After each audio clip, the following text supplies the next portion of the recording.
तर नमस्कार मंडळी, मी देवेश पाटील आणि आज आपण भेटणार आहोत एका अशा व्यक्तींना जे गेल्या 20 वर्ष ज्योतिषशास्त्र, अंकशास्त्र, रत्नशास्त्र, वास्तुशास्त्र यांचा अभ्यास करत आहेत आणि वेगवेगळ्या लोकांना मार्गदर्शन करत आहेत. आज ते आपल्या पॉडकास्टच्या माध्यमातून येणारा 2026 कसा जाईल याचे ते आज मार्गदर्शन करणार आहेत. आजचा पॉडकास्ट हा तुम्ही शेवटपर्यंत नक्की बघा. तसेच चॅनलवर जर नवीन असाल तर चॅनलला सबस्क्राईब करा, व्हिडिओला लाईक करा आणि आपल्या मित्रमंडळींसोबत हा व्हिडिओ शेअर नक्की करा.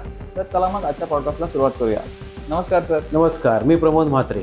अलिबागमध्ये गेले 20 वर्ष मी ज्योतिष विषयक, हस्तरेषा विषयक, वास्तुशास्त्र विषयक मार्गदर्शन करण्याचं काम करत आहे. पुढील रास आहे मिथुन रास. मिथुन राशीचा स्वामी बुध महाराज आहेत, ज्यांचा कलर ग्रीन आहे आणि अत्यंत वेगाने ते सूर्याभोवती भ्रमण करत असतात.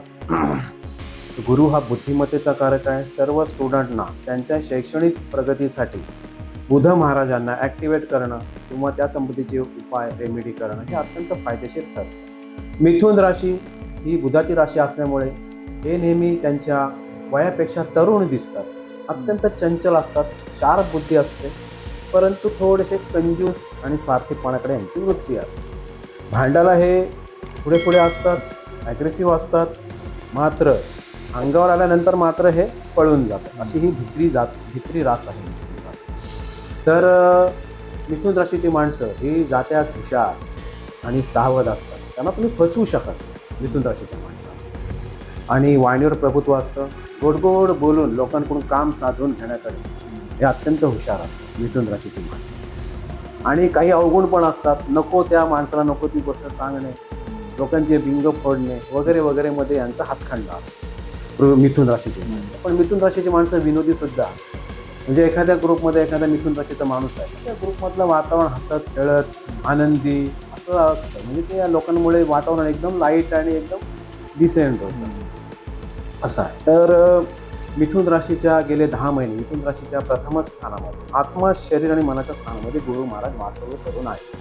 अजून 2 महिने आहेत गुरु महाराज. गेले वर्षभर तर आपली जी काय मिथुन राशीच्या जातकांची जी मनस्थिती होती ही अत्यंत आनंदी, फ्रेश वाटत होतं. त्यांना उत्साह वाटत होता अंगामध्ये, बॉडीमध्ये, ब्रेनमध्ये चांगल्या प्रकारचे हार्मोन्स, पॉझिटिव्ह हार्मोन्स सिक्रेशन होत होतं. गुरु महाराज तिथे बसले आहेत. खूप छान वाटत होतं, ग्रेट फील होत होतं. त्याच्यामुळे भरपूर आपली कामं झाली, भरपूर आपण प्रगतीचा टप्पा गाठला.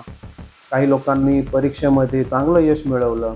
काही लोकांना MPSC UPSCमध्ये मिथुन राशीच्या जातकांनी यश मिळवलेलं आहे गेल्या 10 महिन्यामध्ये. कारण गुरु महाराज प्रथम स्थानामध्ये बसले. त्यांची पूर्ण दृष्टी पंचम स्थानावर आहे. संतती स्थानावर या गुरु महाराजांची दृष्टी असल्यामुळे काही नवदाम्पत्यांना गोड बातमी मिळेल, संततीविषयक शुभफळं मिळतील. काही लोकांना रिझल्ट चांगला येईल. काही लोकांना चांगल्या प्रकारे परीक्षेमध्ये पास होऊन उत्तीर्ण होतील. काही लोकांना परदेशात शिक्षणासाठी जाण्याची संधी मिळेल मिथुन राशीच्या जातकांना. तर आणि गुरुची दृष्टी विवाह स्थानामध्ये असल्यामुळे पूर्ण सप्तम दृष्टीने, अमृत दृष्टीने गुरुची दृष्टी विवाह स्थानावर असल्यामुळे जे काही मिथुन राशीचे जातक जे आता वयासाठी म्हणजे विवाहासाठी उत्सुक झालेले आहेत, त्यांचं वय वाढत चाललेलं आहे, तो ज्यांचे विवाह काही कारणामुळे लांबलेले आहेत, अशा सर्वांना गेले 10 महिन्यामध्ये उत्तम अनुभव आले असेल. पुढच्या 2 महिन्यातसुद्धा त्या मिथुन राशीच्या जातकांना विवाह होण्याचे, विवाह जमण्याचेच योग आहेत.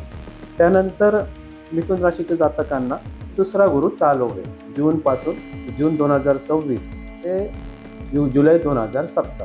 हा जो पिरियड आहे जूनपासूनचा पिरियड, हा मिथुन राशीच्या जातकांना आर्थिकदृष्ट्या, करिअरदृष्ट्या, पैशाच्या बाबतीत अतिशय उत्तम जाणार आहे.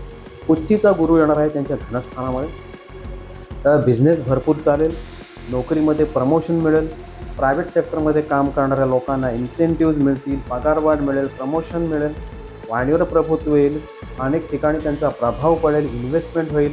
पूर्वी इन्व्हेस्टमेंट केले असेल त्यातून रिटर्न्स चालू होतील. असा अत्यंत करिअरसाठी आर्थिकदृष्ट्या मिथुन राशीच्या माणसांना पुढचं वर्ष तर खूपच छान जाणार आहे. मिथुन राशीच्या तृतीय स्थानामध्ये केतू महाराज विराजमान आहे.